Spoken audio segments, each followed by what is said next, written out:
Hello everybody, this is part 3 of week 12 lecture, and this is going to be final video for this subject.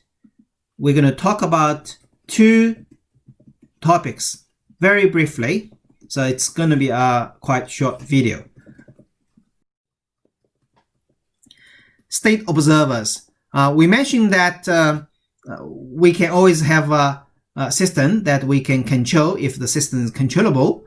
In reality, sometimes we cannot measure the system states. So from our controller, because the feedback control, you need to know the states X in a certain instance. If we cannot really see the states, what do we do? This comes to the concept of the observer. We can use the feedback of the output. We can use the output actually to estimate the state. So we don't have this. This is we don't know. But from the output Y, if the system is completely observable, we can use that to estimate our system state and use that system state to do the control. So this is called a state observable. This is the block diagram for the state feedback.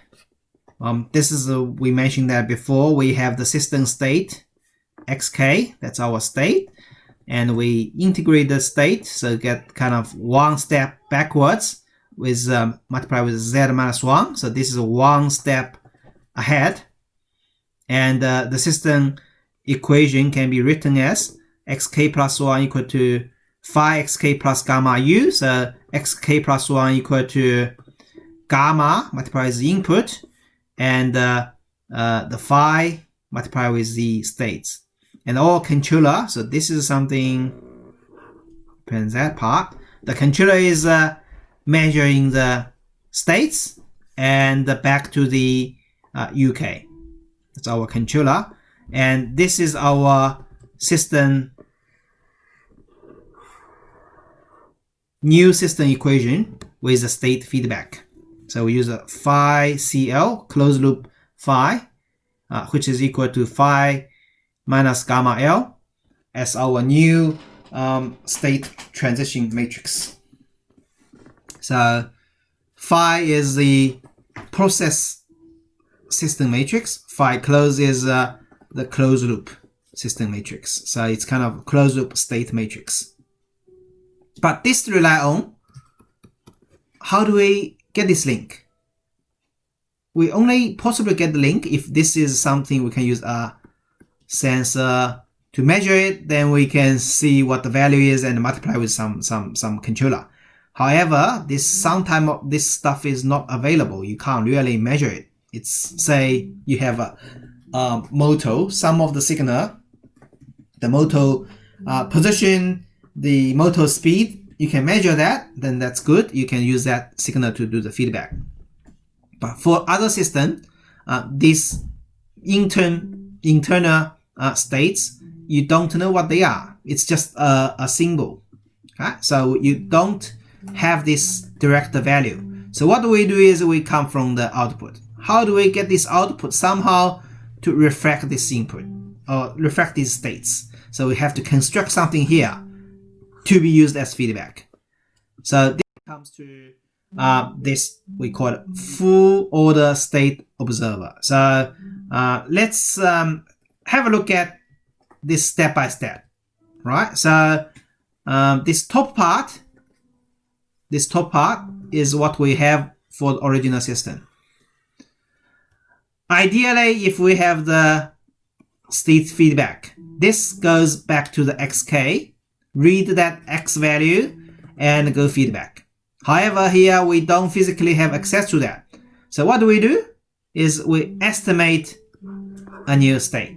So how do we estimate? We use output, gets back, and we always have our input there.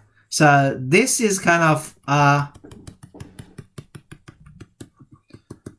observer, which is basically identical to our original controller, and other than this is our observer feedback. Okay, so the rest of the part over here is identical to our original system. And if system is observable, we always can have a feedback control K. So this become a stable system. Okay, but this is all just on paper. This is not physically there. This whole bit is on paper, but we always can do this calculation to get this XK wherever we want through this controller. And then once we got this XK and this XK calculated, link to the L to do the feedback control. So this kind of we build up a image of the true system using mathematical model. This is called a full order state observer. So this whole bottom part, this is observer.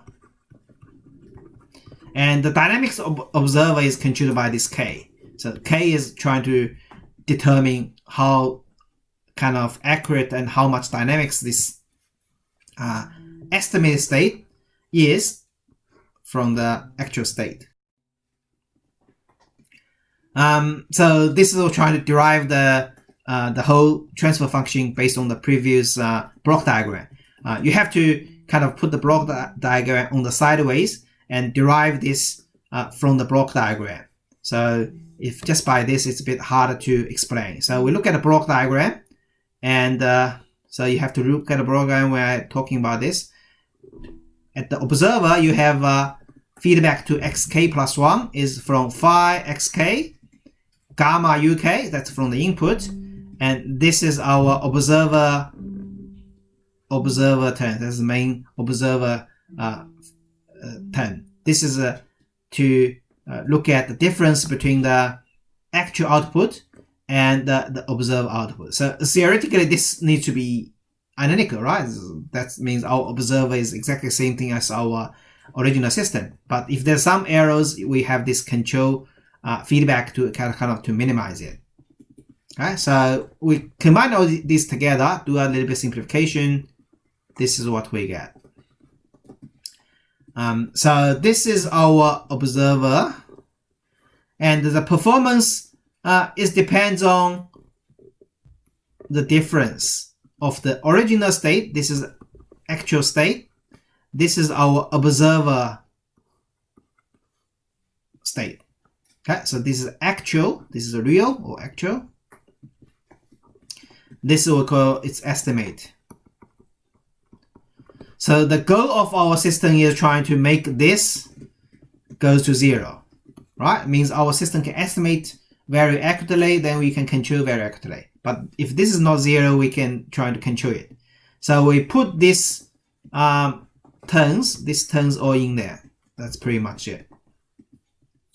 X hat k plus 1, that's this thing. It's outcome. Xk plus 1, so this is from original system, equal to phi xk plus gamma uk. That's original system space equation. Then we combine these common terms. We put there's some things we can cancel out. So this thing cancels out. And I think that's it. That thing cancels out. So you got phi. This is xk minus x hat k.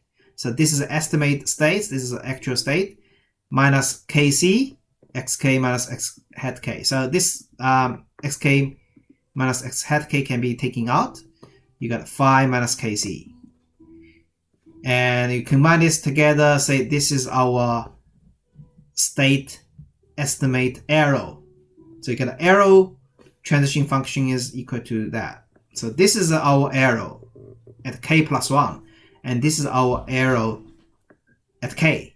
And it's related to our observer was a state transition function, which is phi minus kc. So this determines the aerodynamics, means how the arrow going to change. Eventually arrow needs to be 0, but it takes a little bit kind of oscillation and a little bit worked before it can go kind of stable at 0. So our control gain for the observer k is to make sure this dynamics is have a good performance. Okay, so some kind of method is you can use data bit controller. You can make this data bit controller. Okay, so it always works because this is all virtual, so it doesn't really matter. You don't have actual kind of actually you have to run the actual controller. So this is one way you can use a data bit controller to achieve this thing. Okay, because it's all virtual. This is all just calculation inside the computer, trying to estimate based on this sensor measurement. Well, let's do some example. This is going to be just a lot of calculation. If you remember the formula, we use the data bit strategy determines the estimator k. So estimator, the characteristic equation is the determinant of zi minus phi plus kc. So k is our controller, k1, k2. This is our controller. And we just simplify this. We got our characteristic equation is this one. Because it's data bit control, we need to have this, which means this part and this part needs to be both 0. So you got this part and this part to be 0. You got k1, k2. Both is -1. So our estimator is just this. This is our k. This is a k. Equal to that. And this is the phi. This is a gamma. And this is a c. Right, so this is our observer. So that's one of the usage of data bit control, which you don't have to worry about the control signal because it's all virtual, all calculation, and you can always achieve very good kind of convergence of your estimation with minimum steps for your desired states. Let's look at how the system observer performs. We give some random initial situation. Say x hat 0 is x hat 1, 0, x hat 2, 0, just any value. x0 is x1, 0, x2, 0, another kind of group of random values. The control signal u0 is u0, u1 is u1, and that's it. We have our original y0 is x20 because our here is y0 equal to 0, 1, x0. So you put this x0 in there, you get y0 is equal to the second item of the x0. So that's the just some random things. So what do we think it's going to be a good estimator is this x hat needs to become x0, right? X hat 0 needs to become x0. Well, it's not, it's just two different values now. So x hat 1 or x hat 2 eventually will become x2. Okay, so we expect x hat 2 will goes to x2. Right, let's see what's going to happen. So let's first calculate x2. So this just step by step. The system equation give you x1 equal to phi, x0 gamma u. Just calculate that. So x1 is this bit. And y1 equal to c x1. So y1 is this. First step down. Then we do the same thing from x1 and u1 you got x2, which is this thing. Then at the same time we can do the y2 is equal to c x2. So after all these calculation, simplified, we got this one, x2, y2. Now let's look at is our x hat is going to be the same thing as our x value. So x hat 2. Okay, so the estimator only have our control signal output. That's what it can measure. It doesn't know what is x1 and x2. Okay? We don't know that. We know our control signal and output. That's what we can see. And how do we actually magically get x2 hat over here? So we already have the controller, so we just do a few iterative calculations. So x hat 0 is something random, okay, whatever. So x hat 1 is equal to this is what we got for phi minus kc, x hat 0 plus u plus y. Okay, so this is just our state estimator equation. We put all these values in there and sort it out. It's this thing. And we do that again. X hat 2, we do all these calculations, and magically you can see after 2 steps, it has nothing to do with our original x hat anymore. Okay, that makes sense, right? No matter where it comes from, it needs to, this thing needs to trace our x2. It doesn't matter, it shouldn't matter for what initially is. And it doesn't matter initially what this x2 is. After a few steps, the estimator have to follow the state, the actual state. And in this case, it did, because our deadbeat controller. So from this, you can see, as long as the system is observable, if system is observable,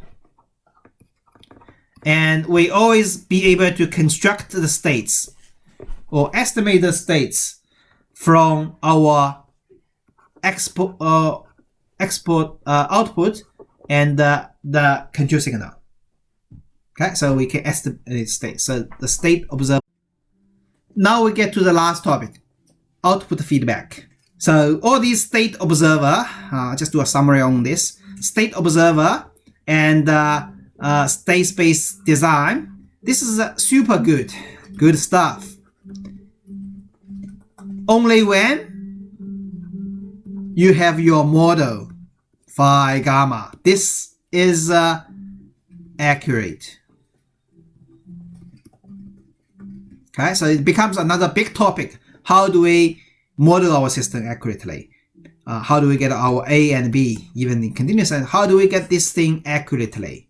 In most cases, we can't, because we don't have those mathematical models that match the parameters, or the parameters sometimes change during the time. So if we can accurately get a mathematical model, the state space design always better and give you optimum result. But in most situations, doing that is very costly. It takes a lot of money to actually estimate a good model. So that's why we're still using the traditional control theory, PID control with S-domain design. That still exists, because when you do this design, if the system model is not accurate, it doesn't matter too much compared to this one. Okay, so all the state space design observer, remember, we calculate the states, and all those calculations are based on our matrix phi and gamma. Those matrices are correct, right? If this matrix has some error compared to the actual physical object, then all the calculations are correct but doesn't really reflect the truth. Okay, so that's the limitation of state space representation. The last topic is output feedback. Output feedback basically is combining the pole placement plus the system estimator and putting those observer and controller together. Let's look at the system block diagram. So this part you need to be able to understand what's going on, but you don't actually need to do any calculation here. We have a plant is this one, phi x plus gamma u, and this is our state. We got sensor, that's our output, and we have an observer, also sometimes called estimator. Use the y and the u to estimate the x hat k. So we don't know this one, okay? You estimate that. And we use this estimated value, get the state feedback to do the control. So the estimator is this thing. This is our estimator, this is that part, and this one is our control. And from this second two, we can combine that together. Say, get rid of the UK.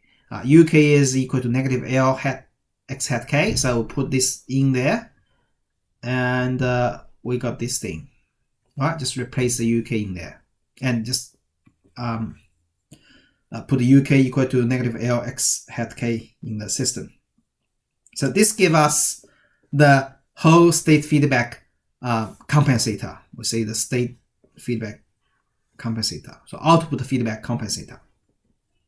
And you have this part, that's your estimator, observer, and this part is your controller. It's all in there. So that becomes your new system transition matrix. Make it simpler in here. So that's our compensator. That's the total state space representation. So now the input becomes, our states becomes x hat. That's our new states. And our output become UK, right? In that case. We can get transfer function. This is our plant. The transfer function is, this one is coming from that. That is very complicated. And this is the whole thing is our compensator. Right? That's our compensator, that's our original system. And you can get a transfer function for the plant is y over u, which we got from beginning of week 11. And we got our compensator, which is u over y. So the compensator is kind of other way around, right? The y is our input, u is our output. So this is our input, output is our u. Okay, so this brings the estimator and the plant per placement control all together. So this last bit, we don't need to do any calculation, but this is how all the concept brings together. Thank you. So that's it all for this